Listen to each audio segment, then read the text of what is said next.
On this podcast of Journey to the Stone, we're going to talk about one of the gems that is closest to my heart. This is a gem I have been chasing since I was 13 years old. I know everything about it. I have been to pretty much every locale. I have hunted down specifically and discovered, I have personally discovered over 7 deposits of this variety, putting them on the map. We are going to cover the legendary and one of the world's most well-known gemstones, sapphire. And I'm going to try and cover the whole spectrum of all the major locales of sapphire, the different varieties of sapphire, what's happening in the world market, what happened before, what's happening now, what's available, what's not available, etc. So let's start with the legend of all sapphires. What is the most well-known and has been collected sapphire in the auction world, the collector world, the most in-demand sapphire in the world, and also the most limited sapphire in the world due to mining depleting over 100 years ago? That is the legendary Kashmir Sapphire. This particular deposit is the highest known mine of any gemstone in the world, being mined at over 18,000 feet altitude. It is mined in the Kashmir Valley in the Paddar region of India. It produces some of the most important sapphires on record to date. This particular material is actually quite interesting because it's never very crystallized. It always has some velvety silk within the crystal structure, and that's how gemologists are able to identify this material as being the legendary Paddar Kashmir Sapphire. It is rare, it is exclusive, and it has demanded prices up to $250,000 a carat. If you look back historically at some of the legendary sapphires that are in museums, that are in the most important collections, that constantly go to the main auction houses, Kashmir Sapphire always reigns the highest price demanded per carat of any sapphire in the world. Not because it's the most beautiful by any means. There are more beautiful producing deposits, but it's a historical stone. It's got that legendary aspect to it, dating back hundreds and hundreds of years to the times of the Maharajas in ancient India, very similar to the Kalakonda diamond, etc. And they're well known, primarily producing blues, but you also do get some pinks, you get some purples, you get other varieties coming out of this legendary deposit. It is really, really unique and special when you can get some more open, vibrant colors like hot pink, etc. They're not common, and they are very, very rare and very hard to find due to the fact that this mine has been closed for over 100 years. Very difficult terrain. I have walked the vertical limit between Azad Kashmir to Paddar Kashmir, doing a lot of geological surveys between this locale and actually researching the gemological deposits. This particular mine was formed, we used to think it was formed around 50 million years ago through the formation of the Himalayan belt. But we now know that this mine was actually formed 25 million years ago through studies that we have done from walking this, geological mass amount of mountains. I mean, you're walking through the Himalayan belt, and what basically happened is you had the Indian tectonic plate and you had basically the Eurasian plate colliding together, which created the highest mountainous range in the world. And they still say that mountain range is still increasing in height. Slowly, it's very, very slow, but as these plates collide together, this mountain range is still growing. But something happened 25 million years ago, and this is recently that we found out this information through our studies and going to Kashmir. And I've been there like 8 times, and I walked the vertical limit, going back and forth over 800 miles, going all the way from Azad Kashmir to Paddar, back and forth. And I mean, it's crazy terrain, very difficult. You're going up and down from 5,000 feet to 10,000 feet, 15,000 feet. It's really, really difficult. You've got to be in top fit shape to do it. Very, very tricky, but I wanted to do it before I got too old to do it. So I did it 8 times, going back and forth. I went village to village, got to meet people who had family within this industry, got to see their stones, got to learn everything I wanted to know about Kashmir Sapphire. And that was an experience of all experiences. Now I'll take you to Sri Lanka. Now, Sri Lanka is one of the most remarkable locales when you're talking about that neon electric blue. 99.9999% of all sapphires coming out of Sri Lanka, if you look historically to the 1980s and 1990s, the largest exports were made from Sri Lanka to Thailand. I sell a lot of rough. That's my core business. And what they used to export was Otto and Kyoto. And these particular deposits, Kyoto and Otto, these particular deposits were certain types of Ceylon sapphire. When exposed to temperatures of 1800 degrees, these particular sapphires, through heat treatment, would basically turn this royal electric blue as well. And that is what 99.999% of the world's sapphire deposit is this material that basically has been heat treated in Thailand and basically sold throughout the world. And that's what you'll see in almost every shop in the world. But every once in a while, you'll see the hand of Mother Nature in effect, where that production of this beautiful crystallized neon blue occurs. And that occurs in Sri Lanka, known as the cornflower or the royal blue colors. This particular material is extremely rare if it has no heat, because heat also reduces rutile needles, which is the silky aspect in unheated stones. So unheated stones coming out of Sri Lanka also have a little bit of silk. If you find them with good crystallization, they are extremely rare and extremely coveted and very, very collectible. But if you find them, but they're very, very hard to find, and they represent maybe 1 in 10,000 sapphires to have that nice blue color with good clarity in the natural form, right? They got amazing colors, predominantly the cornflower blues and the top royal neon electric blues that you'll see coming out of Sri Lanka. And then also one of the most important collectible gems in the world that is predominantly a Sri Lankan phenomenon. It goes back hundreds of years, back to the Maharajas as well, is the Paddar Sapphire. If you can get Paddar Sapphire with that perfect lotus color of the integration of pink orange, like the lotus flower, that particular material soars at auction and collectors pay huge premiums, up to 50,000 a carat, no sweat. And, Cap Florence has so many notable Paddarachas that I've collected through the years, like 10 carat unheated Ceylons. I've got a couple that have come from other locales as well, even as rare as Mogok. But I am a big fan and collector of the Paddar Sapphire because I know they're only 1 in a million stones. They're extremely rare. They're coveted. Mother Nature has to have the perfect storm of events to basically put together, the perfect trace elements to give you that lotus flower color. And it can come in multiple types. You have the sunset or the sunrise. The sunrise basically being more of, the sunrise, more of the pinkish orange variety, and then the sunset more of the orangey pink variety, and then everything in between. But they must have a predominant pink orange effect integrated within the crystal structure. And if you can get these stones unheated, it's like super rare.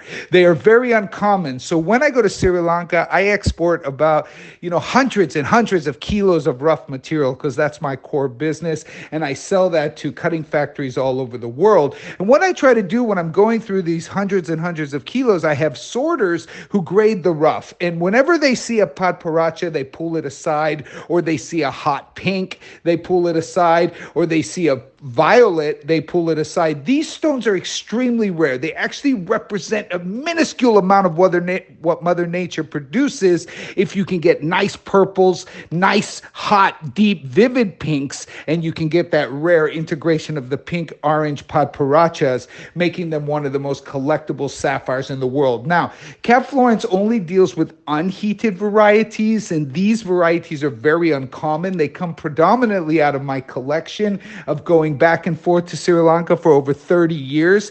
They're extremely rare, they're coveted, and if you like sparkle, Sri Lankan sapphire gives you sparkle. Now I'll go to the Mogok Stone Tract, because the Mogok Stone Tract not only, first of all, its ruby demands the highest price per carat of any colored gemstone in the world. Second to blue and pink diamond. There is no other colored gemstone that's even close. Emerald is about $250,000 a carat. Kashmir sapphire is $250,000 a carat. Ruby demands over $1.1 million a carat, coming out of the Mogok gemological mines of the Mogok Stone Tract and that particular area. Now, I've been going to this area for a long time, right? I've lived in Thailand for the last 30 odd years. So when I was very young, like 15, I was ignorant. I was a little bit dumb. I didn't really care. You could not enter into Mogok, or you could not go into Burma at that period. It was a closed country. And I used to sneak across the border. So I used to sneak across the border. Now,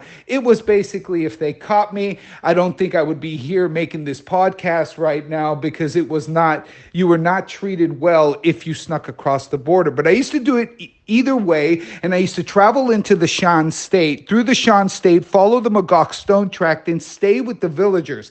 I speak Thai fluently. I also speak the other dialects, Northeastern, Eastern, from the area of Southeast Asia. And I grew up in Southeast Asia, basically hunting these rare stones. So I was I was going to basically Pailin in Cambodia at the time. I was up in Vietnam when the new discoveries were happening up there, up in Luc Yen, So I'd been all over there, and I used to go across to Burma. It was one of my favorite locales to go to because of the legendary pigeon blood red ruby. But it also produces what's known as the Mogok Blue Sapphire. The Mogok Blue Sapphire is expensive. It's very, very unique. It has, just like all gems from the Mogok Stone Tract, it is the finest grades of what sapphire can become. So you do get a lot of royal blues. You get a lot of, open, vibrant colors and a lot of sparkle. It's very difficult to get clean Burma.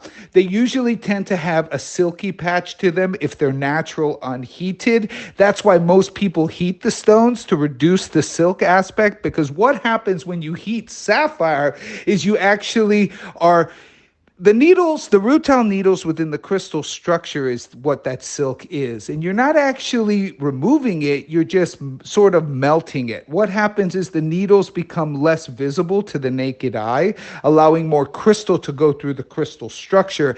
And that is what, that's why a lot of people like to heat the stones, right? It's sort of like an aging process, making that steak a little bit more well done.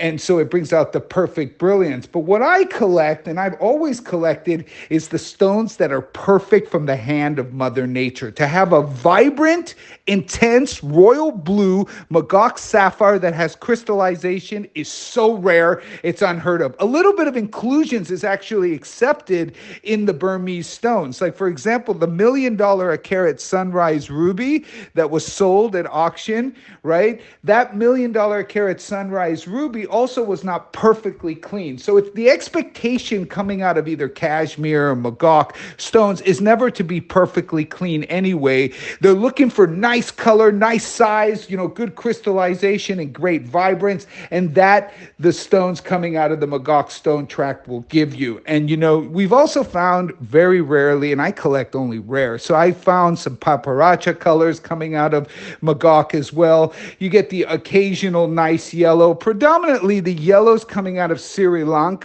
reign supreme. The deep, vivid yellows. You get some nice natural color yellows. I would say 1 in 100,000 yellows in the marketplace is actually unheated, right? So you would say 99,999 have been heated. The Thai market controls the yellow market because they buy this lighter color yellow coming from Sri Lanka or Africa. They heat it to improve the color and reduce the rutile needles in the crystal structure, bringing out that electric pop that comes out of yellow sapphire. But if you can get a deep, nice color or a vivid color like a fancy yellow or a canary yellow color or golden in natural, that is extremely rare and very, very difficult to find. Predominantly out of Sri Lanka, you do not find this color coming out of the Mogok Stone Tract. You get more of a medium to lighter yellow, right? And you do get some clarity there, but you see more of lighter colors coming out of the Mogok Stone Tract. Mogok Stone Tract, predominantly, you see the pigeon blood red ruby, you get a lot of spinels,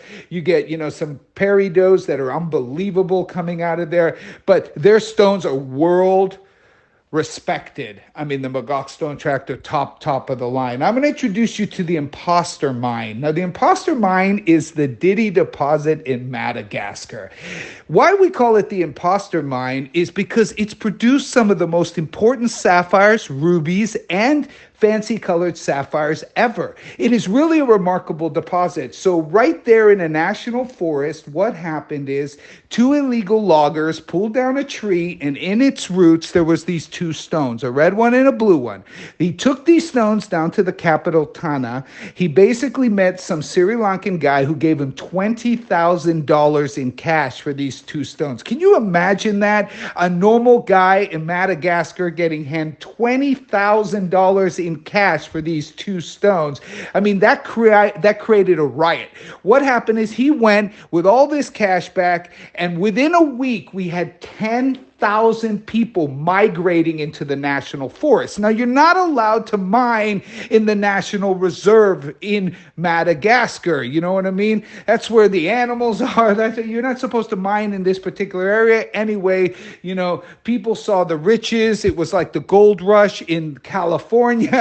Everybody started moving. It was like a whole town moving. And a lot of it, came from the Ilikaka area, because that was the big strike about 5 to 10 years prior to Didy, was the Ilikaka, right, in a different part of Madagascar. And a lot of people were just, running towards this Didy deposit because they knew it would be short-lived. And the return was unbelievable. Anyway, that Sri Lankan guy who bought it for 20 grand, close friend of mine, went back to Sri Lanka, sold these sapphires, no joke, for 600,000, and then they ended up selling at auction for a combined total value of $2 million for the 2 pieces. So that was the exponential rush going into Didy. This was in 2012.